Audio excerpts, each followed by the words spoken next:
আপনারা সকলেই জানেন আমাদের সহযোদ্ধা যিনি গত জুলাই আগস্টের আন্দোলনে বিশেষ ভূমিকা রেখেছেন, ইনকলাব মঞ্চের মুখপাত্র এবং প্রতিনিধি, তাকে গত মঙ্গলবার পরশুদিন শুক্রবার তার উপরে হামলা হয়েছে।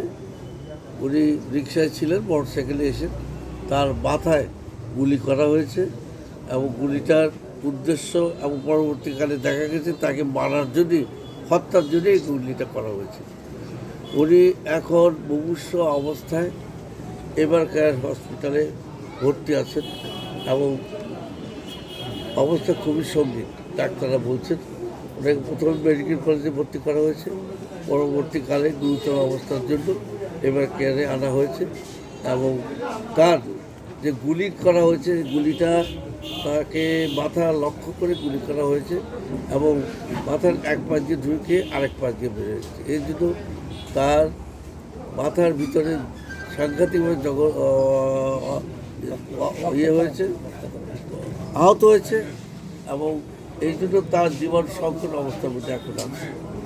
এবং এই যে হত্যাকাণ্ডের চেষ্টা, এই যে আমাদের যারা আন্দোলনে অংশগ্রহণ করেছে তাদেরকে হত্যা করার চেষ্টা, হত্যার জন্যই এগুলি করা হয়েছে আপনারা জানেন।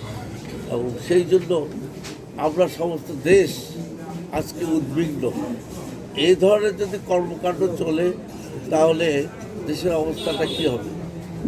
আমরা সকলেই একটি নির্বাচনের জন্য উন্মুখ হয়ে রয়েছি এবং নির্বাচনের শিডিউলও ঘোষণা করা হয়েছে এবং এর মধ্যেই একটা দল আছে আমাদের দেশে, একটা গ্রুপ আছে, বিদেশি চক্রান্ত থাকতে পারে, তারা এই নির্বাচনকে বানচাল করার জন্য উঠে পড়ে লেগে গেছে। এবং এমনই একটা সময় এই ঘটনাটি ঘটলো, আমরা যারা নির্বাচন করব, নির্বাচনের জন্য এগিয়ে যাচ্ছি, সকলেই আমরা উদ্বিগ্ন। এই ধরনের যদি হত্যাকাণ্ড চালানো হয় তাহলে আমরা কীভাবে কাজ করব? দেশ কীভাবে নির্বাচনের দিকে এগিয়ে যাবে? এইতে বিঘ্ন করার জন্য এই ধরনের ষড়যন্ত্র চলছে। আমাদের সকলেই এর বিরুদ্ধে সোচ্চার হওয়া উচিত। এর মধ্যে বিভিন্ন দল এর জন্য প্রতিবাদ করেছে এবং এর উপযুক্ত বিচার চেয়েছে এবং বিচার যাতে ত্বরান্বিত হয় এভাবে দাবি উঠছে বিভিন্ন দল থেকে, বিভিন্ন রাজনৈতিক দল থেকে, বিভিন্ন সংগঠন থেকে এই ধরনের দাবি আসছে। আমরা সরকারের কাছে বলতে চাই, বিএনপি সরকারের কাছে বলতে চাই যে এর সরকার দায়িত্ব সরকার নিতে হবে। সরকার এই দেশকে শান্তশিষ্ট করে শান্তভাবে একটা পরিবেশ তৈরি না হলে আমাদের আগামী নির্বাচন যাতে ব্যর্থ হয়, এই জন্য যারা আছে তাদেরকে মুখোশ উন্মোচন করতে হবে এবং তাদের প্রয়োজনীয় ব্যবস্থা নিতে হবে। এটা আমরা দেশবাসী চাচ্ছি, সকল শান্তিপ্রিয় মানুষ চাচ্ছে, বিএনপিতে চাই এবং অন্যান্য দলও এই জন্য তারা সামনে এগিয়ে এসছে আন্দোলনের জন্য।